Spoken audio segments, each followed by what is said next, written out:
leader of the Khun Nyotrap National Awakening Movement (KNAM), Thomas Pasa, in his briefing to media persons on the 21st of March 2023, had sought to remind the state government of the 2-point demands of the organization that were placed before the Chief Minister of Meghalaya, Conrad K. Sangma. Speaking along these lines, Thomas Pasa said that one of the demands of the KNAM included the scrapping of personal interview for recruitment of categories B, C and D to government positions across the state. Further, Pasa informed that as per RTI findings, there has been a wastage of state quota offered to the youth who drop out of school at a very early part of their education. Therefore, the KNAM has urged upon the state government to allot state quota as per merit list of qualified job aspirants, informed Thomas Pasa.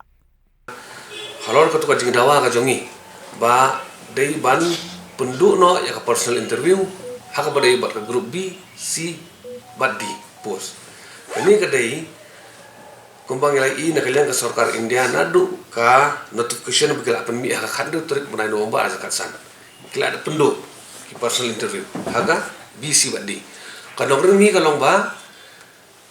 kanang ba ngin penduk no ya ka neptuzen kajing thep kam thep jam hai pitrat kam sarkar hagalanti ba bakala hagalanti ka Bombay kata ka banongkong ka baar pa daya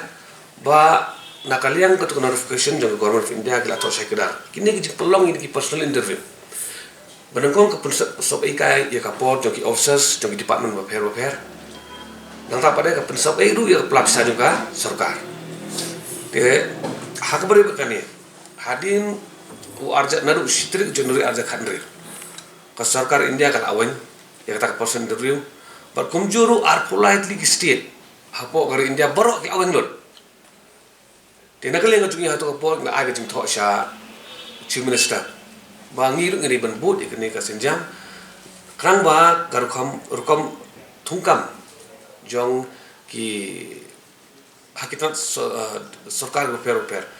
kadlong ka ba itana kabam numsya silang inu kenang badi hop penyo ya kam kin bio habari ba kini ka jui ngila ongru ba ka state government ka jongi kala dei ka haring san posnem ngila dungkam ya ka recruitment policy pi ka jinge kalau kumne ngi bona kra samlang ngi kendo kila thap ya kam la pen mi advertisement la thap kam ka call letter ka pahan ulah harin laisna dari kena samla jungi ki ong tem kemau shu menungi thap ya kam ru tingi kwa ba ka sarkar Meghalaya kanwan ra da ka recruitment policy kanwan ra ka SOP kanang ba kandur ka time frame kai haba phikhot manta ka advertisement hadin hapo si banai phiriban khot no ka recruiting test hapo si banai ar banai phiriban declare no result nang ta pada simultaneously ban appoint no ka kam